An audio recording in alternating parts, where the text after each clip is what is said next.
What's going on? How you doing? How was it up there? It's good. We're outside. Embracing the weather. It's New England. Shoot, this is the weather that it's football weather. I mean, shoot, it starts getting a little cold. That's what you want. A little wet.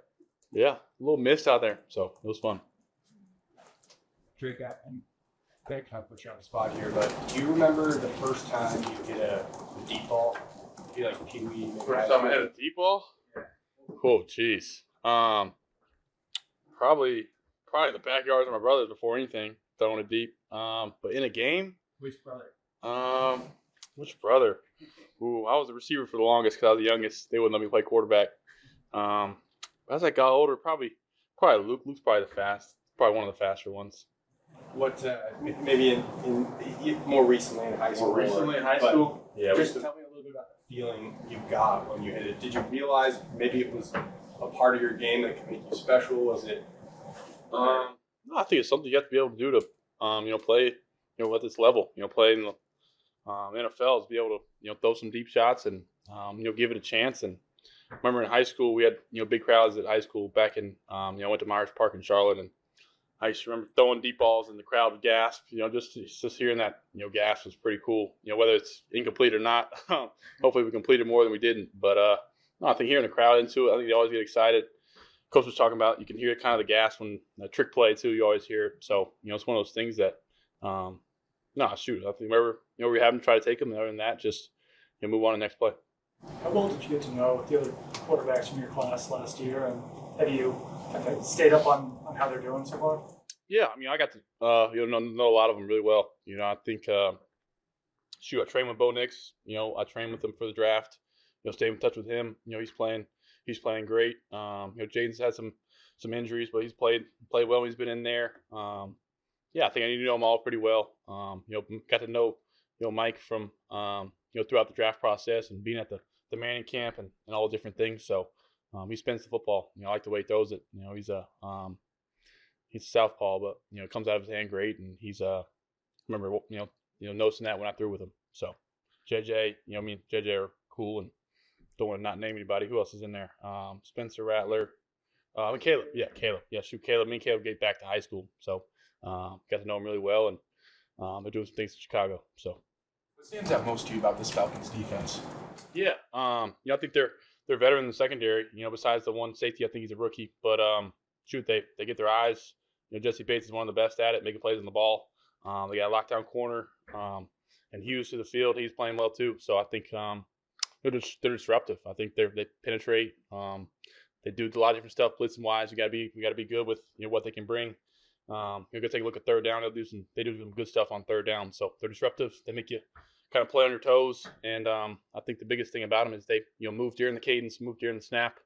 They do a good job of mixing things up. And they're young up front, and I think they're starting to have some players make plays. So we got our hands full. Drake, when you're preparing for a game, how cognizant are you of the officiating crew? Which series of referees and which officiating which game? You have a history with this guy. I know Brad Allen is officiating this week. He was with you guys in Miami. Yeah. Are you aware of that in terms of what you might call? Yeah. Coach Vrabel's great at kind of cluing us in on the crew and what they like to call and what they maybe trending towards kind of call more this season. He kind of gives us that, and really other than that, I just try to get to know the white hats and be as nice as I can to them. But other than that, yeah, I think just seeing guys again and again throughout my career, just trying to create a relationship, and I think you kind of see more and more the same white hats and same referees. So yeah, I think that Coach Vrabel does a good job of cluing us in on little things, whether it's lining up right or holding penalties or stuff like that. Speaking of little things, how much better are you at some of the little things quarterbacking that lead to big things like manipulating safeties with your eye, things of that nature, maybe eliminating steps in the progression where you see the matchup and it's not there, okay, that one's going to be out of question on this next step, so forth. Yeah. Still got a lot of work to do in that regard. I think coach is challenging me to keep on taking that next step and those little things and moving defenders and using my cadence and things like that. He's really challenged me and coaching me hard to continue to do those things at a high level. And I think I got a long way to go in that category, but trying to work on them in practice, work on those little things and work on looking off safeties and doing things like that in practice, because I think that translates and helps translate to the game. Drake, on that note, it looked like last Sunday when you hit the seam throw to Cooper, they had a bust in cover 2. You hit it immediately. Did you anticipate that, or what do you remember seeing on that play? Yeah, I think you can just kind of, you'll feel when they're playing man versus kind of go to a split safety look. And I think it looked like the corners maybe trying to play the deep half, and just some kind of when you feel something, you kind of see it. And I saw the safety on the left go to the deep half, so I'm just trying to use as much information as I can pre-snap and see what changes, or if it stays the same post-snap, and just adjust and know where my guys are going to be at, and who did a great job getting his eyes back. Kyle and Keon both traded away yesterday. How do you, as one of the leaders of this team, view changes in the locker room as it helps this team or changes this team? Yeah, I think just trusting the big picture, what they're doing, in the front office, the coaching staff, and you also reach out to those guys, who have left the team, who spend time here, and you got to create a relationship with them.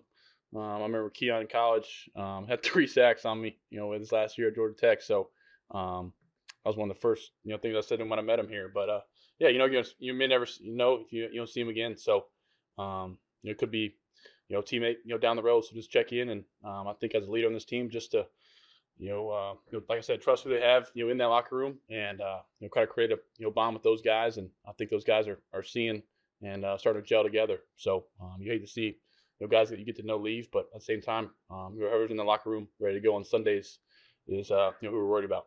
What's your philosophy on tight window throws, and how do you work on that? Yeah, I think work on it in practice. I think part of it's scout team, part of it's dating back to training camp, and throwing in tight windows versus Gonzo or CD or Hawkins or Craig. I think just trying to throwing over linebackers, not trying to throw through them, trying to be accurate with the football. I think it's tight window throws are something in this league that kind of learned from college, that and man, it's going to be close coverage, and it may not be as open as it is in college, but in NFL it's open. So just giving our guy a chance and realize that they're receivers and tight ends and even running backs have caught the ball whole life, and guys our defense aren't as used to playing the football. From last year to this year, was there one moment or period of time where you could really feel like your game moving to a new level? And when that happens, what is that feeling like for you as you're sort of Yeah, I couldn't pinpoint one. I think I'm just trying to work it week by week. I think it's tough to pinpoint exact moment. I think there's a lot of plays I'm leaving out that I could play better and even help this team play better offensively. So I think I'm just trying to take it week by week, and these guys around me are doing a great job helping me out. To kind of build it off of Mike's question, how have you developed as much trust as you seem to have right now in Kayshawn? It just feels like, even maybe dating back to last season, you guys have a connection down the field especially. How has he made sure that you have his? I think you keep throwing to a guy and he keeps making plays. I mean, it's as simple as that. I mean, it's not really, any more difficult than that. I remember, throwing to one scout team, last year in the first couple of weeks I played it. And then just, from there, and I think I hit a go ball on Gonzo one of my first practices here in training camp with Booty, my rookie year. You just remember things of throwing, deep throws, and, seeing him come up on the right side of it, and just makes you want to, keep going back to it. If it ain't broke, don't fix it. Mike talked a little bit about, asked him about the deep ball, and he said that trust was kind of like a starting point, right? And we just talked about trust with Booty, but it goes to the offensive line. It goes with you trusting yourself and your eyes, what you're reading. So I don't know, how have you seen that trust evolve, whether it's a tight window throw or a downfield throw, or you're trusting yourself, trusting your teammates? Yeah, trusting the guys up front, trusting those guys. I think they, know in the huddle, based on the call, some of the same words are showing up for deep shots, and the offensive line gets excited. So, makes them want to block, makes them want to, hold in, and, be good up front. And then those guys down the field, they're just, you're worried about the details, and knowing that, one-on-one is open. And I keep on telling them, going to give you a chance to go make a play. And they keep on, making plays and building trust every week. So that trust isn't going to change. And I threw one out of bounds to Booty last week. So I got to do my part and keep on giving them a chance. So thank you guys. Thanks. Great.